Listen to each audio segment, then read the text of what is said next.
ದೇವಿ, ಏನನ್ನ ಯೋಚಿಸುತ್ತಿರುವಿರಿ? ಸ್ವಾಮಿ, ನೀವು ಹೇಳುತ್ತಿರುವುದು ಸರಿ. ನಿಮ್ಮ ಒಬ್ಬ ಭಕ್ತ ಸಂಕಟ ಪರಿಹಾರಕ್ಕೆ ನಿಮ್ಮಲ್ಲಿ ಮೊರೆಯಿಟ್ಟರೆ ಅವರ ರಕ್ಷಣೆಗೆ ನೀವು ಧಾವಿಸುತ್ತೀರಿ ಎಂದ ಮೇಲೆ ಇನ್ನು ಸಮಸ್ತ ಮನುಕುಲವೇ ಸಂಕಟಕ್ಕೆ ಒಳಗಾಗುತ್ತಿದೆ ಎಂದಾಗ ನೀವು ರಕ್ಷಣೆಗೆ ಹೋಗುವುದು ನಿಮ್ಮ ಕರ್ತವ್ಯವೇ ಸರಿ.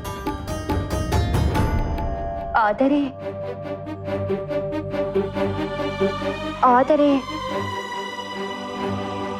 ಸ್ವಾಮಿ, ಸುಮ್ಮನೆ ಕುತೂಹಲಕ್ಕೆ ನಿಮಗೊಂದು ವಿಚಾರ ಕೇಳಲೆ?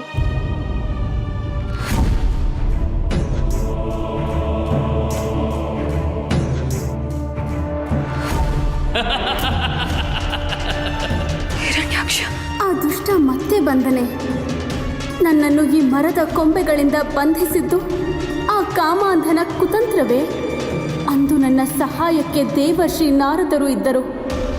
ಆದರೆ ಇಂದು ಇಲ್ಲಿ ಯಾರೂ ಇಲ್ಲ. ನಾನೀಗ ಏನು ಮಾಡಲಿ?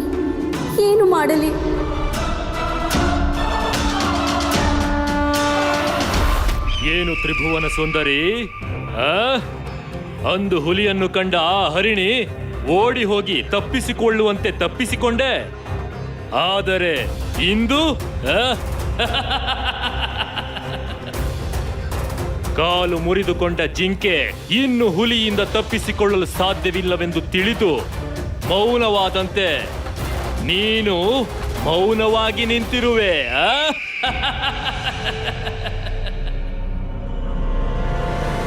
ಹೆದರಬೇಡ ಸುಂದರಿ, ಜಿಂಕೆಯನ್ನು ಹುಲಿ ಕೊಂದು ತಿನ್ನುತ್ತದೆ, ಆದರೆ ನಾನು ನಿನ್ನನ್ನು ಕೊಲ್ಲುವುದಿಲ್ಲ. ನಿಜವಾಗಿಯೂ ನೀವು ನನ್ನನ್ನು ಹುಲಿ ಜಿಂಕೆಯನ್ನು ಕೊಂದಂತೆ ಕೊಲ್ಲುವುದಿಲ್ಲವೇ? ಇಲ್ಲ ಸುಂದರಿ, ಇಲ್ಲ. ನಿನ್ನನ್ನು ನಾನು ಖಂಡಿತವಾಗಿಯೂ ಕೊಲ್ಲುವುದಿಲ್ಲ. ನವರಸ ಭರಿತ ವಿವಿಧ ಸುರತ ಲೀಲಾ ವಿಲಾಸಗಳಿಂದ ನಿನ್ನ ತನುಮನಗಳಿಗೆ ನೀನೆಂದೂ ಅನುಭವಿಸದ ಸುಖ ಭೋಗಗಳನ್ನು ನೀಡುತ್ತೇನೆ ವಿನಃ ಕೊಲ್ಲುವ ಮೂರ್ಖತನವನ್ನು ಎಂದಿಗೂ ಮಾಡುವುದಿಲ್ಲ. ಮಹಾವೀರ, ನಿಮ್ಮ ಸ್ಪರ್ಶವಾದೊಡನೆ ಸತ್ತು ಹೋಗುವ ನನಗೆ ಯಾವ ಆನಂದ ನೀಡಲು ಸಾಧ್ಯ? ಅಮಂಗಳದ ಮಾತನ್ನು ಆಡಬೇಡ ಸುಂದರಿ. ನನ್ನ ಸ್ಪರ್ಶದಿಂದ ಸಾಯಲು ನಾನೇನು ವಿಷಪೂರಿತ ಸರ್ಪವೂ ಅಲ್ಲ, ಸುಟ್ಟು ಬೂದಿ ಮಾಡುವ ಬೆಂಕಿಯೂ ಅಲ್ಲ. ಹೂವಿಗೆ ಸ್ವಲ್ಪವೂ ಹಾನಿಯಾಗದಂತೆ ಮಧು ಹೀರುವ ದುಂಬಿಯಂತೆ, ಒಲಿದ ಹೆಣ್ಣಿಗೆ ಸಂತಸ ನೀಡುವ ಪ್ರಣಯ ಪ್ರವೀಣ. ಈ ನಿಮ್ಮ ಶೃಂಗಾರ ಗುಣವನ್ನು ನೋಡಿದರೆ ಯಾವ ಹೆಣ್ಣಿಗೂ ತಿಳಿಯುತ್ತದೆ. ಅವಳ ಹೃದಯದಲ್ಲಿ ಬಯಕೆ ಮೂಡುತ್ತದೆ.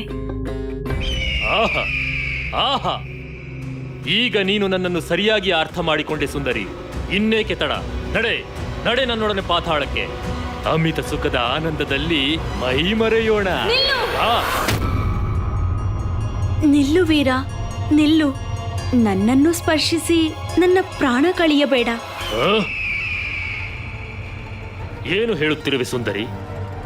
ನಾನು ನಿನ್ನ ಪ್ರಾಣಕಾಂತನಾಗುತ್ತೇನೆ ಹೊರತು ಪ್ರಾಣ ತೆಗೆಯುವ ಹಂತಕನಾಗುವುದಿಲ್ಲ. ನೀವು ನನ್ನ ಪ್ರಾಣ ತೆಗೆಯದಿದ್ದರೂ ನೀವು ನನ್ನನ್ನು ಮುಟ್ಟಿದೊಡನೆ ನಾನು ಮಾಡುತ್ತಿರುವ ವ್ರತ ನನ್ನ ಪ್ರಾಣ ತೆಗೆಯುತ್ತದೆ. ಹೌದೇ? ವಿಚಿತ್ರವಾಗಿದೆಯಲ್ಲ, ಇದೆಂತ ವ್ರತ? ನಿನ್ನ ಪ್ರಾಣ ತೆಗೆಯುವ ವ್ರತ? ಅದು ನಾನು ವಿವಾಹವಾಗುತ್ತಿರುವ ಪುರುಷ ದೀರ್ಘಾಯುವಾಗಿರಬೇಕೆಂದು ಮಾಡುತ್ತಿರುವ ವ್ರತ. ಅದು ಮುಗಿಯುವವರೆಗೂ ಪುರುಷರು ನನ್ನ ಬಳಿ ಬಂದು ಅವರ ಸ್ಪರ್ಶವಾದರೆ ತಕ್ಷಣ ನನ್ನ ಆಯಸ್ಸು ಮುಗಿದು ನಾನು ಸಾಯುತ್ತೇನೆ. ಈ ವ್ರತವನ್ನು ನಾನು ಹಿಂದೆ ಆರಂಭಿಸಿದ್ದೇನೆ. ಇಂಥ ವ್ರತವನ್ನು ನಾನೆಲ್ಲಿಯೂ ಕೇಳಿಲ್ಲವಲ್ಲ. ನಮ್ಮ ತಾಯಿಯೂ ಆಚರಿಸಿದ್ದು ನೋಡಿಲ್ಲವಲ್ಲ. ನೀವು ಪಾತಾಳ ಲೋಕದಲ್ಲಿರುವವರಲ್ಲವೇ? ಆದ್ದರಿಂದ ಭೂಲೋಕದ ಸ್ತ್ರೀಯರು ಮಾಡುವ ವ್ರತ ನಿಮಗೆ ತಿಳಿಯದು. ಸರಿ, ನನ್ನ ದೀರ್ಘಾಯುಸಿಗೆ ನೀನು ವ್ರತ ಮಾಡುತ್ತಿರುವೆ ಎನ್ನುವುದಾದರೆ ನಾನು ನಿನ್ನನ್ನು ಇಂದು ಮುಟ್ಟುವುದಿಲ್ಲ. ನಾಳೆ ಬರುತ್ತೇನೆ. ನಿನ್ನನ್ನು ಪಾತಾಳ ಲೋಕಕ್ಕೆ ಕರೆದುಕೊಂಡು ಹೋಗುತ್ತೇನೆ. ಆ? ಅಯ್ಯೋ ಬೇಡ. ಇದು 1 ತಿಂಗಳ ವ್ರತ. ಆ? ಅಂದರೆ ನಾನು 1 ತಿಂಗಳು ಕಾಯಬೇಕೆ? ಹೌದು ಮಹಾವೀರ, ನಾನು ಸಾಯಬಾರದು ಎಂದು ಭಾವಿಸುವುದಾದರೆ ನೀವು ಕಾಯಲೇಬೇಕು. ಆಗಲಿ, ಅವಶ್ಯವಾಗಿ ಕಾಯುತ್ತೇನೆ. 1 ತಿಂಗಳು ಕಳೆದ ತಕ್ಷಣ ಇಲ್ಲಿಗೆ ಬಂದು ನಿನ್ನನ್ನು ಕರೆದುಕೊಂಡೊಯ್ಯುತ್ತೇನೆ. ಆ? ನೀನು ನಿನ್ನ ವ್ರತವನ್ನು ಮುಂದುವರೆಸು. ಮಹಾವೀರ,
ಹಿರಣ್ಯಾಕ್ಷ, ಇದೇನಿದು ನಿನ್ನ ಅನುಚಿತ ವರ್ತನೆ?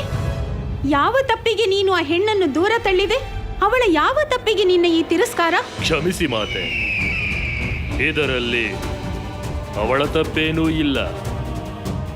ನನ್ನ ಮನಸ್ಸು ನನ್ನ ನಿಯಂತ್ರಣದಲ್ಲಿಲ್ಲದೆ ಹೀಗಾಯಿತು. ಹಾಗಾದರೆ ನಿನ್ನ ಮನಸ್ಸು ಯಾರ ನಿಯಂತ್ರಣದಲ್ಲಿದೆ? ನೀನು ಯಾರ ಸೂತ್ರದ ಬೊಂಬೆಯಾಗಿರುವೆ? ಮಾತೆ, ನಿಮ್ಮೊಂದಿಗೆ ನಾನೆಂದೂ ಸುಳ್ಳಾಡುವುದಿಲ್ಲ. ನಿಜವಾಗಿ ನಾನು ಆ ಭೂಲೋಕದಲ್ಲಿ ನೋಡಿದ ಸುಂದರಿ, ಆ ಭೂದೇವಿಯ ಮರೆಯಲ್ಲಿ ಸೆರೆಯಾಗಿದ್ದೇನೆ. ಒಂದು ಕ್ಷಣ ಈ ಹೆಣ್ಣಿನಲ್ಲಿ ಅವಳನ್ನು ನೋಡಿದಂತಾಯಿತು. ಮರುಕ್ಷಣ ಅವಳಲ್ಲ ಎಂದು ತಿಳಿದೊಡನೆ ಇವಳನ್ನು ದೂರ ತಳ್ಳಿದೆ. ಪುತ್ರ ಹಿರಣ್ಯಾಕ್ಷ, ನೀನು ಈ ರೀತಿಯ ಆ ಹೆಣ್ಣಿನ ಮೋಹಪಾಶದಲ್ಲಿ ಸಿಲುಕಿ ಬುದ್ಧಿಭ್ರಮಣೆ ಆಗುವಂತೆ ವರ್ತಿಸುವ ಬದಲು ನೀನು ಅವಳನ್ನೇ ಕರೆದುಕೊಂಡು ಬಂದು ವಿವಾಹವಾಗಬಹುದಲ್ಲವೇ? ಅದಕ್ಕೆ ನಿನಗಿರುವ ತಡೆಯಾದರೂ ಏನು? ಅಥವಾ ಅವಳು ಬೇರೆಯವರ ರಕ್ಷಣೆಯಲ್ಲಿದ್ದು ನೀನು ಅವಳನ್ನು ಗೆಲ್ಲಲಾಗುತ್ತಿಲ್ಲವೇ? ಇಲ್ಲ ಮಾತೆ, ಇಲ್ಲ. ಆ ಸುಂದರಿಗಾಗಿ ಯಾರನ್ನು ಬೇಕಾದರೂ ಗೆಲ್ಲಬಲ್ಲೆ. ಒಂದು ಕ್ಷಣದಲ್ಲಿ ಆ ಭೂಲೋಕದಿಂದ ಈ ಪಾತಾಳ ಲೋಕಕ್ಕೆ ಹೊತ್ತು ತರಬಲ್ಲೆ. ನಾನವಳನ್ನು ಮೋಹಿಸಿದಂತೆ ಅವಳು ನನ್ನನ್ನು ಮೋಹಿಸಬೇಕು.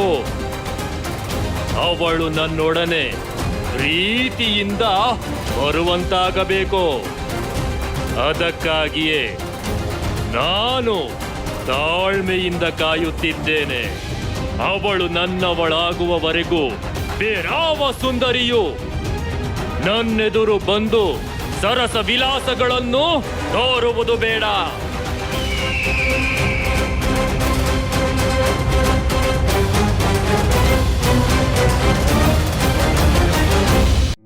ಆದರೆ ಸ್ವಾಮಿ, ಸುಮ್ಮನೆ ಕುತೂಹಲಕ್ಕೆ ನಿಮಗೊಂದು ವಿಚಾರ ಕೇಳಲೆ? ಕುತೂಹಲಕ್ಕಾದರೂ ಕೇಳಬಹುದು, ಸಂತೋಷಕ್ಕಾದರೂ ಕೇಳಬಹುದು, ಅಥವಾ ನಿಮ್ಮ ಮನಸ್ಸಿನ ಸಮಾಧಾನಕ್ಕಾದರೂ ಕೇಳಬಹುದು. ಯಾವಾಗ ಬೇಕಾದರೂ ಏನನ್ನು ಬೇಕಾದರೂ ನೀವು ನನ್ನ ಬಳಿ ಕೇಳಬಹುದು ದೇವಿ. ಅದು ಅದು ಸ್ವಾಮಿ, ಆ ಭೂದೇವಿ ನೋಡಲು ಹೇಗಿದ್ದಾಳೆ? ನನಗಿಂತ ಸುಂದರವಾಗಿದ್ದಾಳೆಯೇ? ದೇವಿ, ತ್ರಿಭುವನಗಳಲ್ಲಿ ದೇವ, ದಾನವ, ಯಕ್ಷ, ಕಿನ್ನರ, ಗಂಧರ್ವ, ಅಪ್ಸರ, ಮಾನವ, ಸಮಸ್ತ ಲೋಕದ ಎಲ್ಲ ಕುಲದ ಎಲ್ಲ ಸ್ತ್ರೀಯರಲ್ಲೂ ಸುಂದರಿಯರು ಇರುತ್ತಾರೆ. ಆದರೆ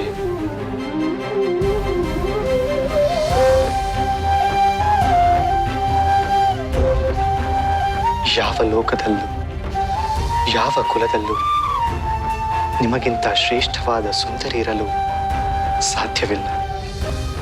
ನಿಮ್ಮ ಸೌಂದರ್ಯ ಯಾರಿಗೂ ಇಲ್ಲ.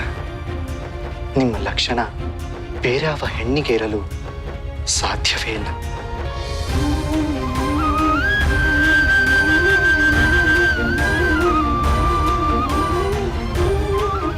ದೇವಿ, ಈಗ ನಿಮ್ಮ ಪ್ರಶ್ನೆಗೆ ಉತ್ತರ ದೊರೆಯಿತೆ. ಆದರೆ ಒಂದು ಪ್ರಶ್ನೆಗೆ ಉತ್ತರ ದೊರಕಲಿಲ್ಲ. ಇನ್ಯಾವ ಪ್ರಶ್ನೆ ಕೇಳುವುದು ಉಳಿದಿದೆಯೋ ಅದನ್ನು ಕೇಳಿಬಿಡಿ. ಸ್ವಾಮಿ, ಮೊದಲಿಂದಲೂ ನಿಮಗೆ ಆ ಭೂದೇವಿಯ ಪರಿಚಯವಿದೆಯೇ? ಅವರನ್ನು ನೀವು ಎಲ್ಲಿ, ಯಾವಾಗ ಭೇಟಿಯಾದಿರಿ? ಯಾತಕ್ಕಾಗಿ ಭೇಟಿಯಾದಿರಿ? ಯಾವ ವಿಷಯಕ್ಕಾಗಿ ಭೇಟಿಯಾದಿರಿ? ನಾನೀಗ ಆ ಭೂದೇವಿಯನ್ನು ನೋಡಬಹುದೇ? ದೇವಿ ದೇವಿ, ಇಷ್ಟೊಂದು ಪ್ರಶ್ನೆಗಳು ಒಮ್ಮೆಗೆ ಕೇಳಿದರೆ ಹೇಗೆ? ಆಕೆಗೆ ಆಶ್ರಯ ನೀಡುವ ಸಂದರ್ಭ ಬಂದಾಗ ಸ್ವಯಂ ನಾನೇ ಅವರನ್ನು ಇಲ್ಲಿಗೆ ಕರೆತರುವೆ. ಆಗ ನಿಮ್ಮ ಎಲ್ಲಾ ಪ್ರಶ್ನೆಗಳಿಗೆ ಉತ್ತರ ತಾನಾಗಿಯೇ ದೊರೆಯುತ್ತವೆ.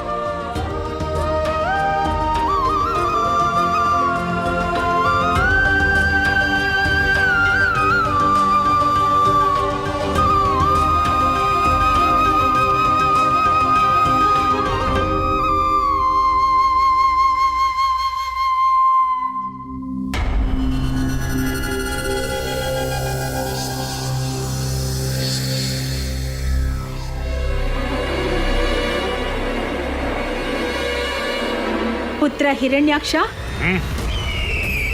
ಮಾತೆ, ನಾನು ಬಹಳ ಹೊತ್ತಿನಿಂದ ನಿಮಗಾಗಿ ಇಲ್ಲಿ ಕಾಯುತ್ತಿದ್ದರೆ ನೀವು ಎಲ್ಲಿ ಹೋಗಿದ್ದೀರಿ? ಸ್ವರ್ಗಲೋಕಕ್ಕೆ. ಅಲ್ಲಿ ದೇವತೆಗಳೆಲ್ಲ ತಾವು ಅಮೃತ ಕುಡಿದು ಅಮರರಾದ ಪ್ರಯುಕ್ತ ಅಮೃತೋತ್ಸವವನ್ನು ಆಯೋಜಿಸಿದ್ದರು. ಅದನ್ನು ವೀಕ್ಷಿಸಲು ಹೋಗಿದ್ದೆ. ಮಾತೆ, ಅವರು ಆಚರಿಸುವ ಇಂತಹ ಉತ್ಸವಕ್ಕೆ ನೀವು ಹೋಗುವಿರಿ ಎಂದು ಗೊತ್ತಾಗಿದ್ದರೆ ಖಂಡಿತವಾಗಿಯೂ ನಾನು ನಿಮ್ಮನ್ನು ಅಲ್ಲಿಗೆ ಹೋಗಲು ಬಿಡುತ್ತಿರಲಿಲ್ಲ. ಅಥವಾ ಅವರು ಆಚರಿಸುವ ಈ ಉತ್ಸವವನ್ನು ನಾಶ ಮಾಡುತ್ತಿದ್ದೆ. ನೀನು ಹಾಗೆ ಮಾಡುವೆ ಎಂದೇ ನಾನು ನಿನಗೆ ಏನನ್ನು ತಿಳಿಸದೆ ಅಲ್ಲಿಗೆ ಹೋಗಿ ಬಂದದ್ದು. ಏಕೆ ಮಾತೆ, ಏಕೆ ಹೀಗೆ ಮಾಡಿದಿರಿ? ಆ ಮಹಾವಿಷ್ಣುವಿನ ಕುತಂತ್ರದಿಂದ ನಮ್ಮ ಅಸುರ ಕುಲ ವಂಚಿಸಲ್ಪಟ್ಟು ಆ ದೇವತೆಗಳು ಅಮೃತ ಸೇವಿಸಿ ಆನಂದ ಪಟ್ಟರೆ ಅದನ್ನು ನೋಡಲು ಅಸುರರ ಮಾತೆಯಾದ ನೀವು ಹೋಗಿದ್ದು ಸರಿಯೇ? ನಾನು ಅಲ್ಲಿಗೆ ಹೋದದ್ದು ನನ್ನ ಸೋದರಿ ಅದಿತಿ ಆಹ್ವಾನವನ್ನು ಮನ್ನಿಸಿ. ಹೋಗಿರದಿದ್ದರೆ ಅವಳು ನನಗೆ ಅಸೂಯೆಯ ಪಟ್ಟ ಕಟ್ಟುತ್ತಿದ್ದಳು. ಅದು ಅಲ್ಲದೆ ನನ್ನ ಮಕ್ಕಳಿಗೆ ಅಮೃತವನ್ನು ವಂಚಿಸಿದ ಆ ಶ್ರೀಹರಿಗೆ ನಾನು ನನ್ನ ಕೋಪವನ್ನು ವ್ಯಕ್ತಪಡಿಸಬೇಕಾಗಿತ್ತು. ಅದಕ್ಕಾಗಿ ಅಲ್ಲಿಗೆ ಹೋಗಿದ್ದೆ. ಮಾತೆ, ನೀವು ಬರೀ ಕೋಪವನ್ನು ವ್ಯಕ್ತಪಡಿಸಿ ಬಂದಿರಿ. ನಾನೇನಾದರೂ ಅಲ್ಲಿದ್ದಿದ್ದರೆ ಆ ಶ್ರೀಹರಿಯ ಜೊತೆ ಅಲ್ಲಿರುವ ಎಲ್ಲ ದೇವತೆಗಳನ್ನು ಸೆರೆ ಹಿಡಿದು ಈ ಪಾತಾಳದಲ್ಲಿ ತಂದು ಬಂಧಿಸಿಡುತ್ತಿದ್ದೆ. ಅವರೆಲ್ಲರೂ ಅಮರರಾಗಿದ್ದೆ ಬಂಧನಕ್ಕೆ ಒಳಗಾಗಲು ಎಂಬುವಂತೆ ಮಾಡುತ್ತಿದ್ದೆ.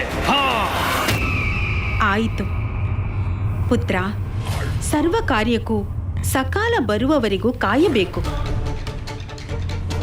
ಈಗ ಸದ್ಯಕ್ಕೆ ದೇವತೆಗಳೊಂದಿಗೆ ಹೋರಾಡುವ ವಿಚಾರವನ್ನು ಬಿಟ್ಟು ನೀನು ಮನಸೋತಿದ್ದ ಕನ್ಯೆಯ ಕುರಿತು ವಿಚಾರ ಮಾಡು. ನಿಜ ಮಾತೆ, ನಿಮ್ಮ ಮಾತು ನಿಜ. ನಾನು ನಿಮ್ಮೊಂದಿಗೆ ಒಂದು ವಿಚಾರವನ್ನು ಕೇಳಬೇಕಿತ್ತು. ಅದಕ್ಕಾಗಿಯೇ ನಾನು ನಿಮ್ಮನ್ನು ಕಾಯುತ್ತಾ ಇದ್ದೆ. ಮಾತೆ, ಸ್ತ್ರೀ 1 ತಿಂಗಳ ವ್ರತದಲ್ಲಿ ತನ್ನ ಪತಿಯಾಗುವವನ ದೀರ್ಘಾಯಸ್ಸಿಗಾಗಿ ಏನೇನು ಮಾಡುತ್ತಾಳೆ? ವ್ರತವೇ? ನಮ್ಮ ಲೋಕದಲ್ಲಿ ಯಾವ ಸ್ತ್ರೀಯೂ ವ್ರತ ಮಾಡುವುದಿಲ್ಲ. ಅದು ನಮ್ಮ ಸಂಸ್ಕೃತಿಯೂ ಅಲ್ಲ. ನಿನ್ನ ಮನಸ್ಸಿನಲ್ಲಿ ಈ ಪ್ರಶ್ನೆ ಯಾಕೆ ಬಂದಿತ್ತು ಕುಮಾರ? ಅದು ನಾನು ಮೋಹಿಸಿರುವ ಭೂದೇವಿಯು ತನ್ನ ಪತಿಯಾಗುವನ ಆಯಸ್ಸು ವೃದ್ಧಿಗಾಗಿ 1 ತಿಂಗಳ ವ್ರತವನ್ನು ಮಾಡುತ್ತಿದ್ದಾಳೆ. ಹಾಗೆ ವ್ರತನಿರತಲಾಗಿರುವ ಗಳಿಗೆಯಲ್ಲಿ ಪುರುಷ ಸ್ಪರ್ಶಿಸಿದರೆ ಅವಳಿಗೆ ಸಾವು ಬರುವುದೆಂದು ಹೇಳಿದಳು. ಎಂತಹ ಮೋಸ! ಆ ಭೂದೇವಿ ನಿನ್ನನ್ನು ಮೂರ್ಖನನ್ನಾಗಿ ಮಾಡುತ್ತಿದ್ದಾಳೆ. ನಾನು ಸ್ವರ್ಗಲೋಕದ ಉತ್ಸವಕ್ಕೆ ಹೋಗಿದ್ದಾಗ ಆಕೆಯು ಅಲ್ಲಿಗೆ ಬಂದಿದ್ದಳು. ಆದರೆ ನೀನು ಹೇಳುವಂತಹ ಯಾವ ನಿಯಮವನ್ನು ಅವಳು ಅಲ್ಲಿ ಪಾಲಿಸುತ್ತಿರಲಿಲ್ಲ. ಹೌದೇ? ಇದು ಸತ್ಯವೇ? ನಾನು ನಿನಗೆ ಸುಳ್ಳು ಹೇಳುತ್ತೇನೆಯೇ ಕುಮಾರ? ನಾನೇ ನನ್ನ ಕಣ್ಣಾರೆ ಕಂಡೆ. ಅವಳು ಯಾವ ವ್ರತವನ್ನೂ ಮಾಡುತ್ತಿಲ್ಲ. ಅದು ನಿಜವಾಗಿದ್ದರೆ ಅವಳು ಅಮೃತೋತ್ಸವಕ್ಕೆ ಸ್ವರ್ಗಕ್ಕೆ ಖಂಡಿತವಾಗಲೂ ಬರುತ್ತಿರಲಿಲ್ಲ. ನೀನು ಅವಳ ಮೋಹದಲ್ಲಿ ಮೈ ಮರೆತು ಅವಳ ಮಾಯಾ ಮಾತನ್ನು ನಂಬಿ ಮೋಸ ಹೋಗುತ್ತಿರುವೆ. ಮೋಸ! ಮೋಸ! ಈ ಪಾತಾಳದ ಪ್ರಭು ಹಿರಣ್ಯಾಕ್ಷನಿಗೆ ಮೋಸ! ಅಖಿಲ ಬ್ರಹ್ಮಾಂಡವನ್ನು ಕ್ಷಣ ಮಾತ್ರದಲ್ಲಿ ಗೆಲ್ಲಬಲ್ಲವನಿಗೆ ಯಕಶ್ಚಿತ್ ಒಂದು ಹೆಣ್ಣಿನಿಂದ ಮೋಸ ಸಹಿಸಲಾರೆ. ನಾನಿದನ್ನು ಸಹಿಸಲಾರೆ ಮಾತೆ. ತನ್ನ ಸೌಂದರ್ಯದ ಮದದಿಂದ ನಾನು ಅವಳ ಮೋಹಕ್ಕೆ ಒಳಗಾದೆ ಎಂಬ ದುರಹಂಕಾರದಿಂದ ನನಗೆ ಸುಳ್ಳು ಹೇಳಿದ ಆ ಭೂದೇವಿಗೆ ತಕ್ಕ ಶಾಸ್ತಿ ಮಾಡದಿದ್ದರೆ ನಾನು ಈ ದಿತಿಮಾತೆ ಗರ್ಭ ಸಂಜಾತ ಕಶ್ಯಪ ಬ್ರಹ್ಮನ ಮಗ ಹಿರಣ್ಯಾಕ್ಷನೇ ಅಲ್ಲ. ಹಾ,